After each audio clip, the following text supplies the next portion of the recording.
आप देख रहे हैं भवानी टाइम्स।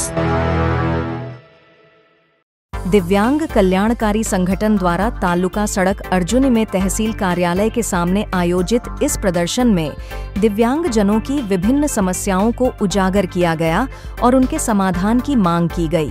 प्रदर्शन के दौरान अंत्योदय योजना में दिव्यांग व्यक्तियों को शामिल करने, बिना किसी शर्त के घर कुल योजना का लाभ देने तथा संजय गांधी निराधार योजना में मानधन राशि बढ़ाकर प्रत्येक माह एक निश्चित तिथि को उसके भुगतान की गारंटी सुनिश्चित करने की प्रमुख मांगें उठाई गईं।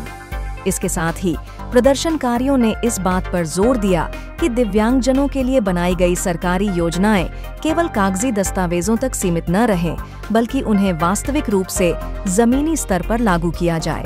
प्रशासन की ओर से प्रदर्शनकारियों की बातों को गंभीरता से सुनने और उनके प्रस्तावों को उच्च स्तर पर आगे बढ़ाने का आश्वासन दिया गया। यह प्रदर्शन दिव्यांग समुदाय की एकता और उनके अधिकारों की रक्षा के प्रति उनकी जागरूकता को दर्शाता है। यदि उनकी मांगों को जल्द पूरा नहीं किया गया तो आगे और व्यापक स्तर पर आंदोलन किया जा सकता है। परिवारात 3 दिव्यांग लोक आहेत, त्यांची परिस्थिती काय होत असेल, खाण्याचे वांदे सुद्धा होतात, औषधी पाणीचे वांदे होतात। म्हणून शासनाने याकडे लक्ष दिलं पाहिजे की प्रत्येक महिन्याच्या एक ठराविक तारखेला प्रत्येक दिव्यांगाच्या संजय निराधारच्या व्यक्तीच्या अकाउंटला पैसे आले पाहिजे। तुम्ही लाडल्या बहिणीचे पैसे 24 तारीख आली की टाकता, मग संजय निराधारच्या व्यक्तीच्या लाभार्थ्यांच्या अकाउंटवर प्रत्येक महिन्याला पैसे का टाकत नाही, हा मला शासनाला सवाल आहे। दुसरी गोष्ट अशी आहे की तुम्ही त्या लाडल्या बहिणीच्या माध्यमातून चांगल्या हातापायच्या राबणाऱ्या कमावणाऱ्या परिवारातील लोकांना 1500 रुपये महिना देता आणि संजय निराधारात ज्या महिला मिळत असतील त्यांना म्हणता की तुम्हाला संजय निराधारचा लाभ घेता येणार नाही। ही लाजिरवाणी गोष्ट आहे। मूर्खाची शासन सुरू आहे। मूर्ख माणसं तिथं खुर्चीवरती बसणार, त्या मूर्खांना समजलं पाहिजे की हे आम्ही जर ही अटी घातल्या तर मग यांचे पेमेंट वाढवा ना। 1500 त्यांना देता चांगल्या हातापायच्यांना, त्यांना 6000 रुपये द्या। ज्यांना तुम्ही 6000 रुपये जर देत नसाल तर लाजिरवाणी गोष्ट आहे। खुर्ची खाली गेली पाहिजे, घरी गेलं पाहिजे, लाज वाटली पाहिजे। म्हणून बच्चू कडू साहेब म्हणतात की हे मतं चोरून बेमानीने सत्तेवर आले। बरोबर आहे? इमानदार माणूस गरिबाचा असतो, त्याला माहित आहे गरिबी का होते, दिव्यांग का होते, आणि निराधार संजय निराधार म्हणजे ज्याला आधार आहे असा तो निराधार। बरोबर? दुसरी गोष्ट, तुम्ही इथं शासनाचा कोटा येतो। शासनाचा कोटा असा येतो की भारतीय खाद्य सुरक्षा योजनेअंतर्गत एवढ्या लाभार्थ्यांना समाविष्ट करा, संजय निराधार अंतर्गत एवढे म्हणजे अंत्योदय अंतर्गत एवढे कुटुंब समाविष्ट करा। परंतु तसा होत नाही।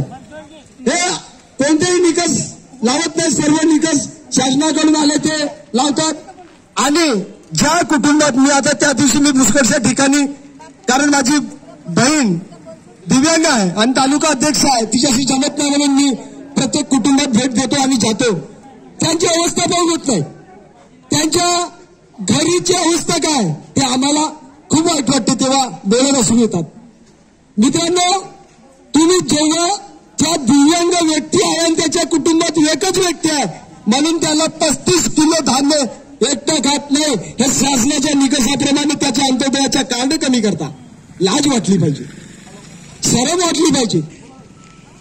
तुमच्या सर्व लाजाज सर्व बाजूला ठेवून तुम्ही पैशाच्या दबावर म्हणा किंवा मोहमायाच्या पोटी त्यांचे काढता की शासनाचे निकषाने काढतात ते मला माहित नाही, मी त्याविषयी बोलणार नाही। परंतु ज्याच्या कुटुंबात एक असो की 2 असो व्यक्ती जर दिव्यांग आहे तर त्याचं नाव अंत्योदयात आलाच पाहिजे। आणि तुम्ही ग्रामपंचायत आणि आपल्या राशन दुकानदारांना निर्देश द्या की प्रत्येक गावात किती दिव्यांग कुटुंब आहे आणि त्यांचे नाव अंत्योदयात नाही अशा कुटुंबांना अंत्योदयात समाविष्ट करा। याला जर तुम्ही खरे जर कर्मचारी असाल, जर तुमच्या मनात हृदयात जर थोडीशी दया असेल तर तुम्ही या दिव्यांग बांधवांच्या समस्या तहसील कार्यालयाच्या गेटवर याची गरज नाही। आणि ह्या माझ्या संपूर्ण आया बहिणी भाऊ बंधू इथं बसले। आज फक्त आमच्याकडे 150 ते 200 लोक आले, काही लोक गेले वेळशाली म्हणून सह्या मारल्यात त्यांनी। आणि या अशा परिस्थितीत मित्रांनो आम्हाला जर आम्ही खरोखरच दिव्यांग बांधवांना जागवण्याची वेळ आली तर 1000 दिव्यांग बांधवांचा मोर्चा या ठिकाणी 3 महिन्याच्या नंतर आलो. आता गोंदियाच्या जिल्हा परिषद कार्यालयावर मोर्चा गेला.